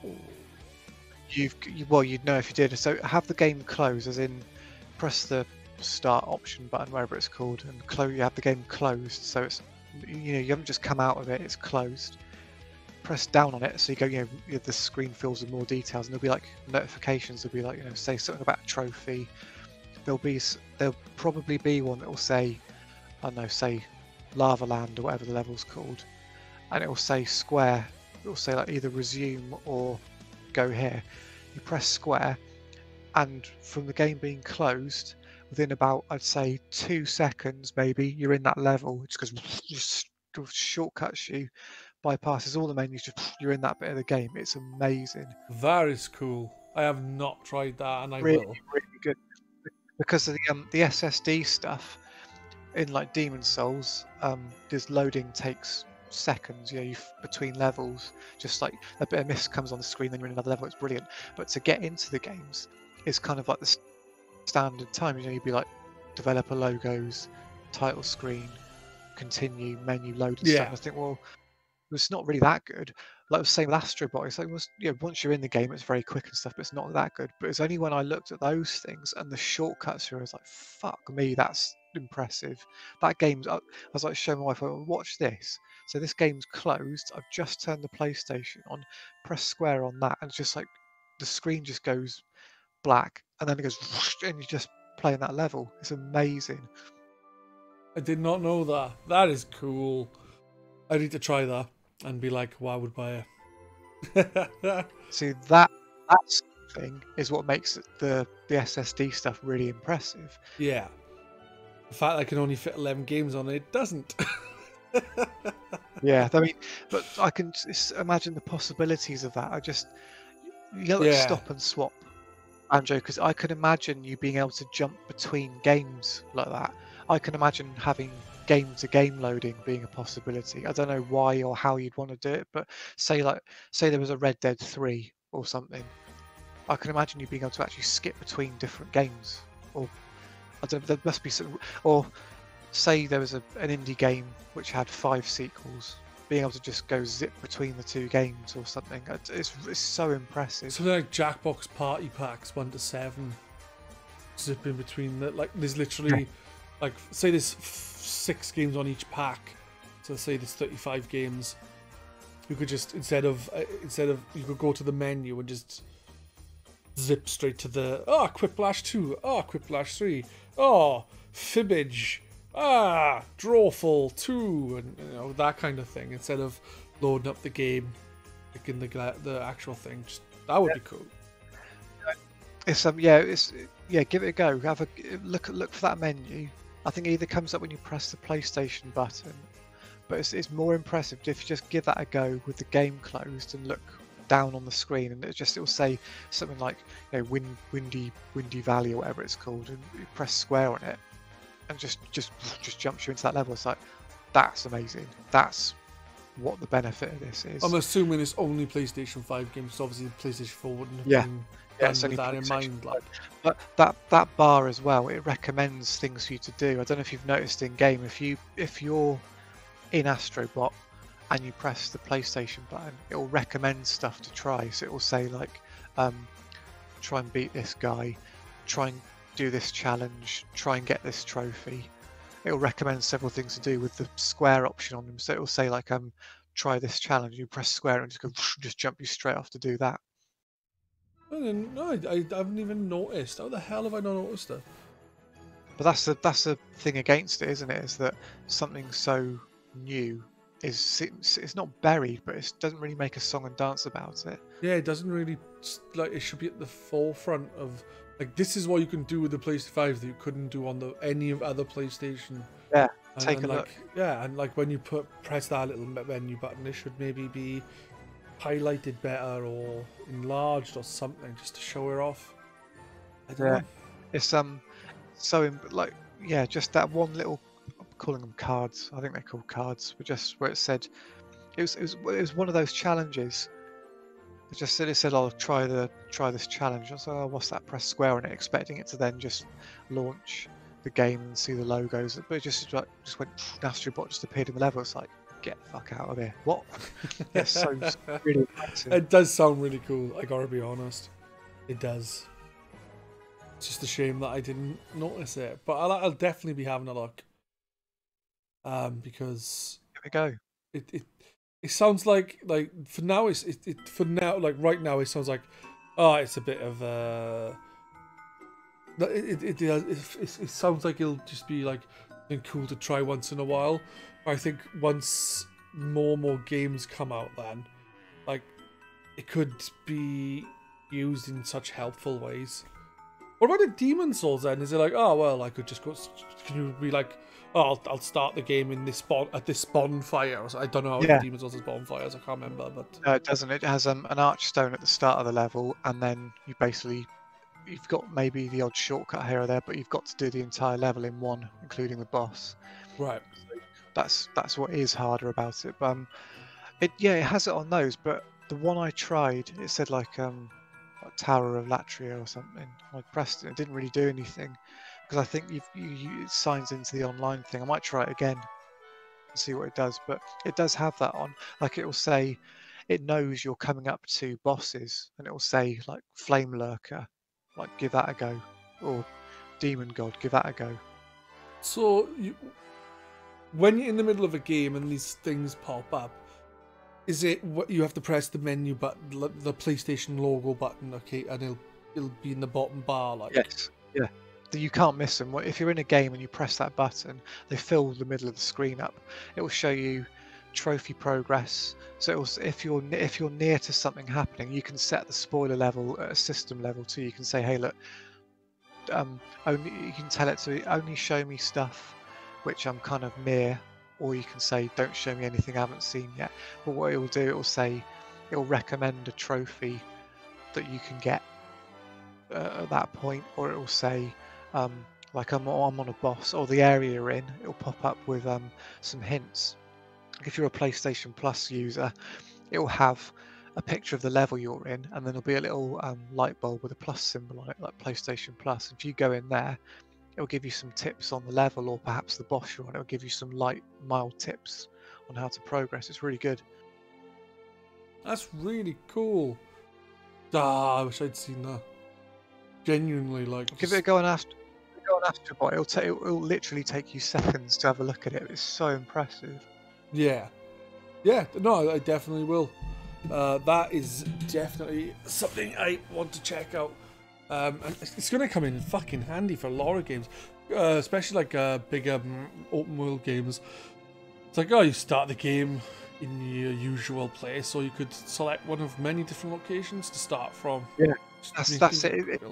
It's cutting out almost like the gaming middleman. It's instead of saying start the game quickly or leave it, start off where you left it in rest mode.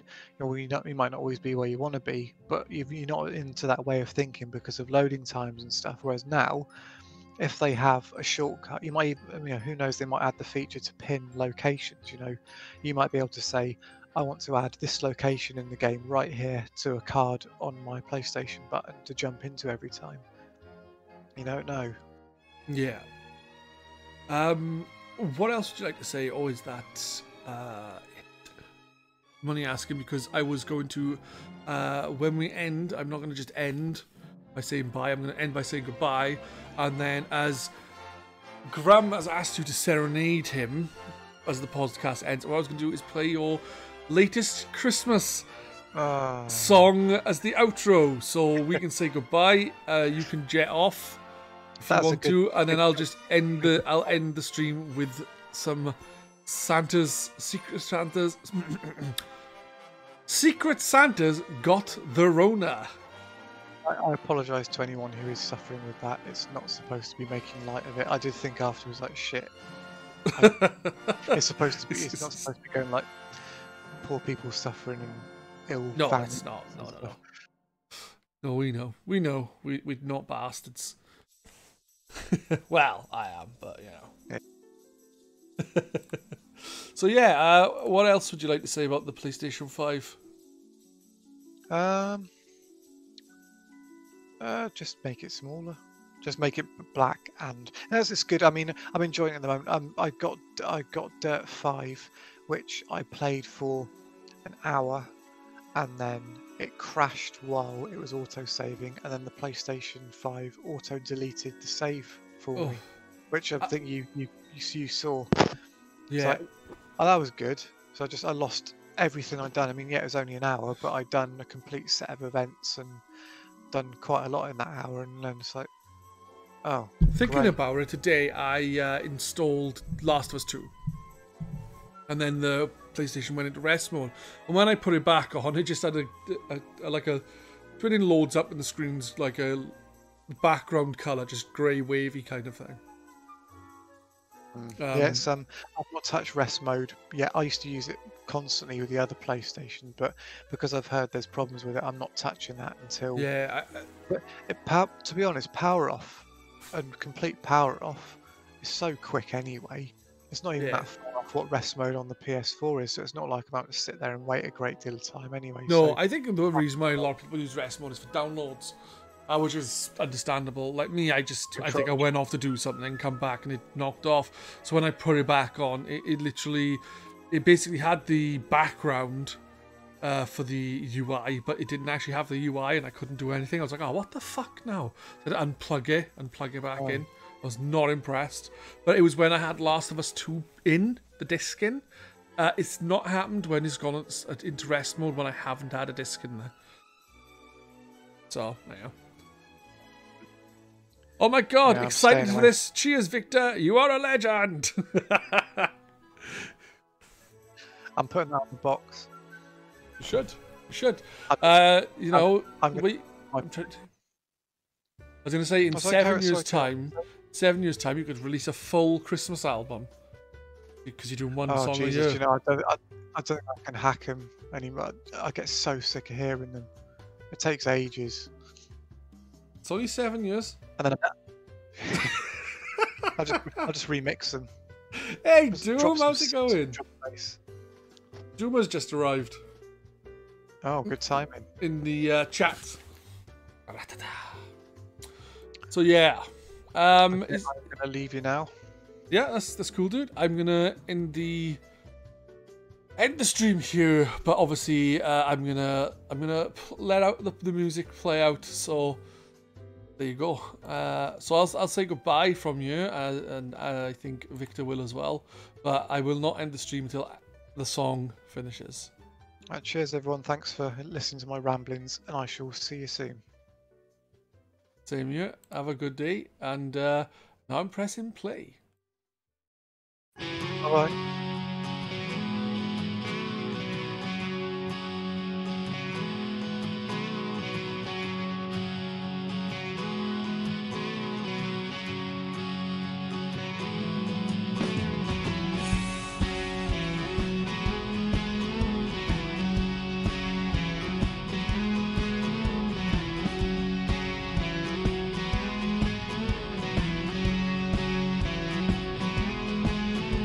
So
Well, guys, that was Victor Mildew with Secret Santa's Got the Rona. Obviously, that was his latest Christmas hit. He's also done a... he's remastered the original Christmas song he did from 2018. It's Strawberry Floating Christmas. Have a Gooseberry Fool New Year Remastered Deluxe Edition, it is called. If you would like, before we go, I will put that on as well, because you guys love it. And then I will actually end the stream and give someone a raid when we are done. So here we go.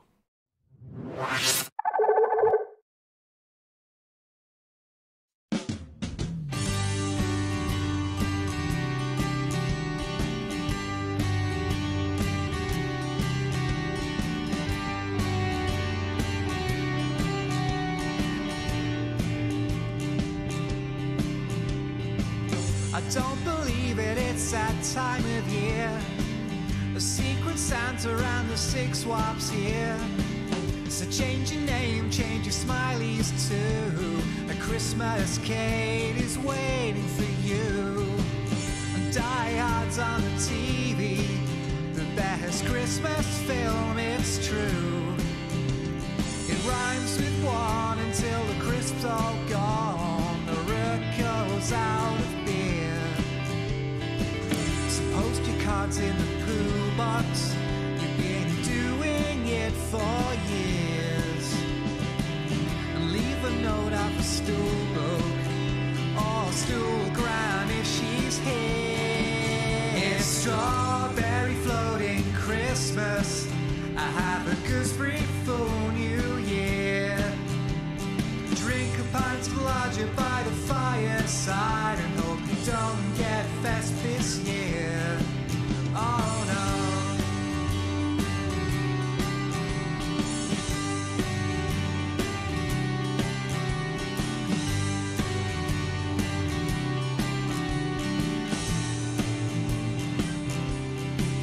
There's no sign of Santa at my door. I've been waiting for yodel since 4:30.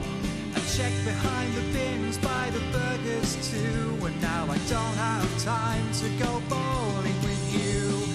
11:49, hands are about to fall, and we didn't play Mario Kart at all. Jawa starts the game and Dan forgets his name. There's just one day left to go. But what's this under the tree? A huge package waiting for me. To the quote thread, that last line's for you. Merry Christmas from Dempster, Santa came through. It's strawberry floating Christmas. I have a gooseberry full New Year. Drink a pint of lager by the fireside and hope you don't get fest this year. It's strawberry floating Christmas. I have a gooseberry full New Year. Drink a pint of lager by the fireside and hope you don't get fest this year. It's strawberry floating Christmas. It's strawberry floating Christmas. It's strawberry floating Christmas. I have a gooseberry